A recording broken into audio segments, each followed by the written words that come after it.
Dear Gabor, founders of WIP, dear executives, officers, dear colleagues and friends, it's a great honor for me that I'm invited to talk on pain and introduce our idea for novel applications of spinal cord stimulation.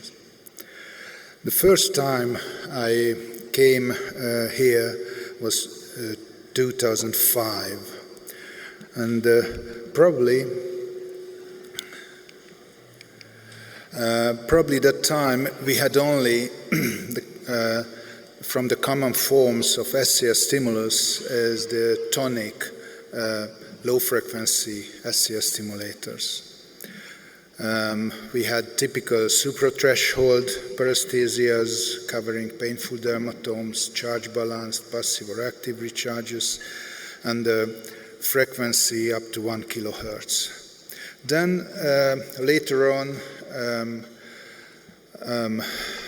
they introduced the burst stimulation, generally paresthesia-free subthreshold stimulation, charge-balanced, intraburst frequency typical from 500 to 1000, interburst frequency was typical 40 Hertz, and path width with 1000 sec.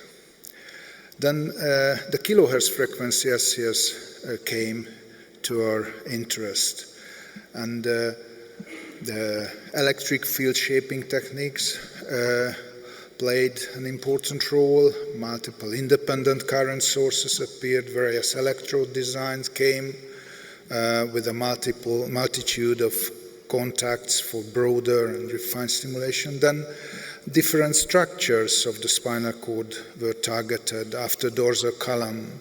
The dorsal root, then the dorsal horn, then the dorsal root ganglion. And the waveforms, which may be used separately, programmed in a specific way. We got novel approaches like the fast-acting subthreshold stimulation, which is A-beta surrounding neurons target, resulting less sensory excitation, and then we are able to decrease the wide dynamic range neuron firing, decreasing the pain. Here you can see some preliminary results from this approach. Then came a new idea from another vendor, Contour, which is multiple perception stimulation, a blanket to target the dorsal horn, and it's a multi-level stimulation. And we can combine these paradigms with the help of using the multiple independent current controls. Then another idea to stimulate oligodendrocytes and downregulate and upregulate genes in this cells, change the ion channel regulation, protein regulation, and the inflammatory response could be modulated through a gene expression modulation. And it is working. It has very few data. One prospective open-label multi-center study enrolled 25 patients. But this is, again, a new approach for reducing pain. The idea to improve this came the closed-loop systems. At first, the posture-based adaptive stimulator, then in publication after Rousseau in neurosurgery, evoke compound action potential-based closed-loop system were suggested. And what can we do with SCS? We can restore neurological function as well, beside reducing pain.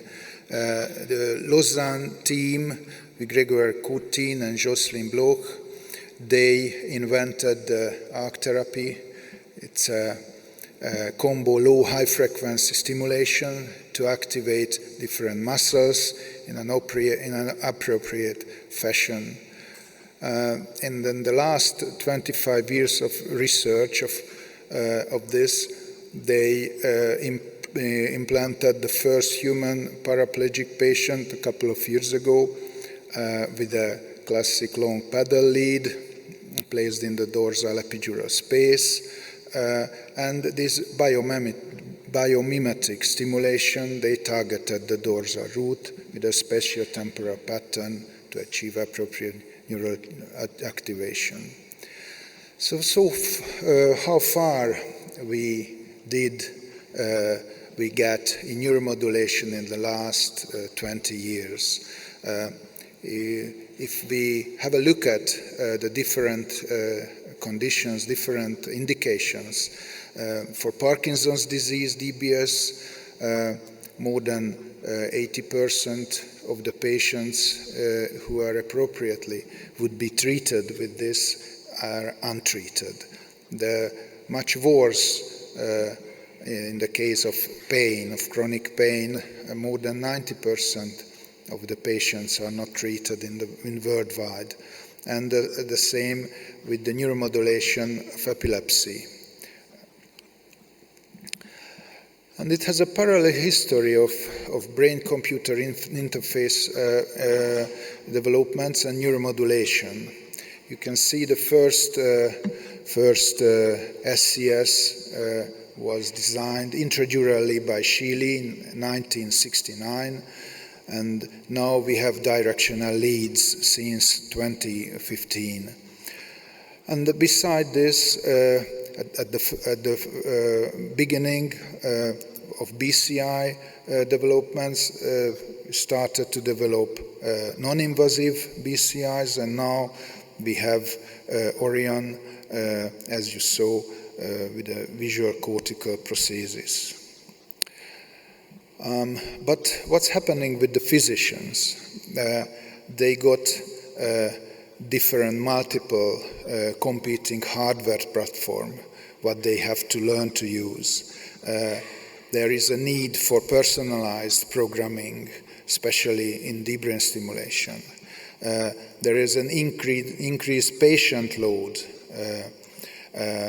There are new approaches like robotic approaches. There is a asleep or awake patient operations, which change the OR time. There are rechargeable and wireless systems. And there are obviously new indications, even high blood pressure, depression, Alzheimer, anorexia is on the way to use neurostimulation to treat them.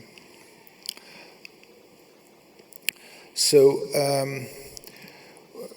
there are different forms of interaction with our neural system. Neuromodulation is one form of interaction when no information transmitted through electric impulses only rebalance the activity of neural network.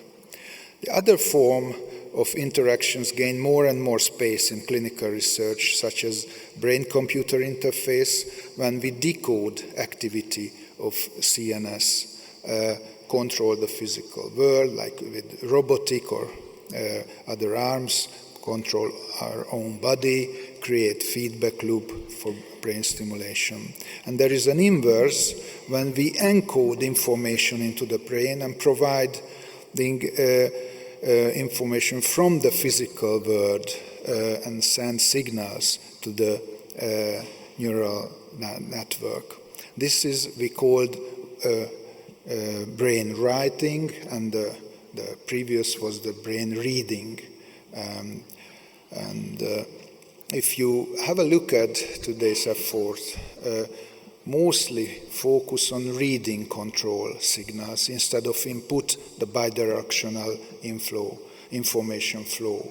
And you see how many companies and startups working on. You can see the mind writing and reading companies, the Neuralink, which probably the most well-known apparently, but we set up a small startup called Surrogate, which is working on mind writing through spinal cord stimulators. And if you have a look at the literature, the growing academic interest in the topic, it's increased extremely. So what we did in this example, this patient had typical failed back surgery syndrome.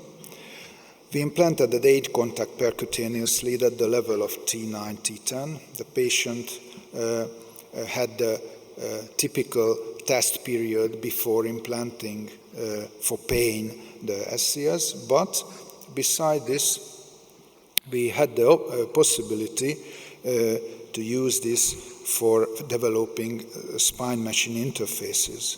So you can see that there is a little bar moving left and right.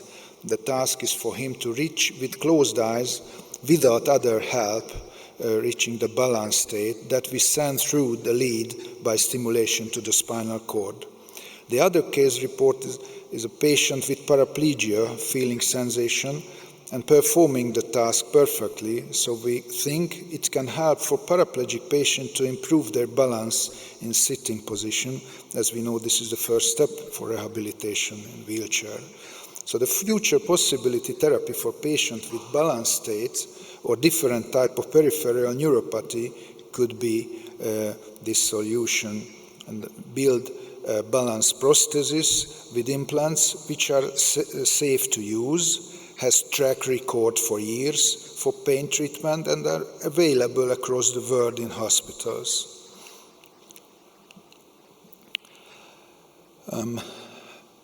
Have a successful approach, actually send electric info, we are able to speak to the dermatomes, recreate different sensory pathways which represent different dermatomes. We almost, as a side effect, develop refined approaches, utilize SCS closed loop to method in order to find an optimal contact configuration to reach better pain reduction.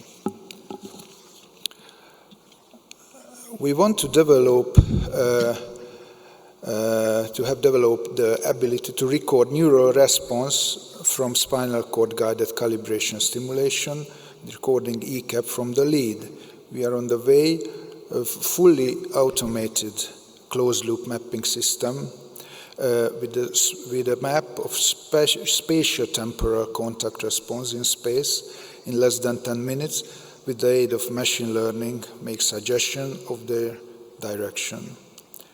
We use ECAPs with evoked compound action potential, observed suprathreshold activation of the dorsal column fibers. We gather the largest data set. The amplitude of the ECAP is calculated as a peak-to-peak amplitude. The first negative, you can see this is the peak-to-peak amplitude there, and the ECAP amplitude increased linearly with stimulus current after reaching the activation threshold of the neurons. We collected a large data set of 16 patients with 5,700 calibration trials on 16 and 38 channels and 8 channels leads for 80 hours. And how we do know it is a neural response and not a stimulation artifact. We had a patient with failed back surgery syndrome dominated by low back pain. She had a bilateral T2 DRG stimulation, which after a year could not reduce the low back pain. So we decided to test new paradigms, a new SCS paradigms. And we used the DRG stimulator for stimulation, and we used the artisan pedal lead for ECAP recordings. We used subthreshold stimulation and suprathreshold stimulation for susceptible sensation. After an electric stimulation artifact of 1.5 millisecond appeared a typical ECAP on the stimulated artisan lead. We are confident that this neural responses, because it fulfills the criteria, it is a nonlinear activation until the stimulation threshold follows. The conduction velocity as reported in the literature is the same, and after the suprathreshold ECAP, parallel increases with the linear phase with the suprathreshold sensation. These data is very unique, and we're sifting through this material with different machine learning methods to find a way to optimize and build a more optimal programming approach for pain in spinal cord stimulation. So we have used invasive sensory stimulation in a number of different applications, and we can use it later as a balance gauge support, as an assistive system. We can use it for communication, information transformation from the sensory impaired patient, for deaf or blind people. We can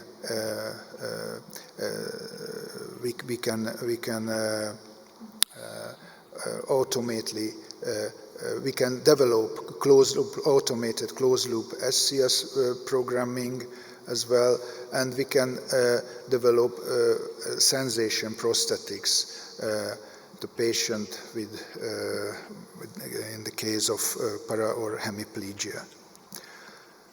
So, in summary, if you have an SCS, you never use your work-life balance, as we can develop a balance and gauge support system. But if you don't have an SCS system, you lost your balance, obviously, just like me. So thank you very much for your attention. This is our team who developed and who is developing this spine-machine interface system for the future, and these are around the expert panel who helps us worldwide. Thank you very much.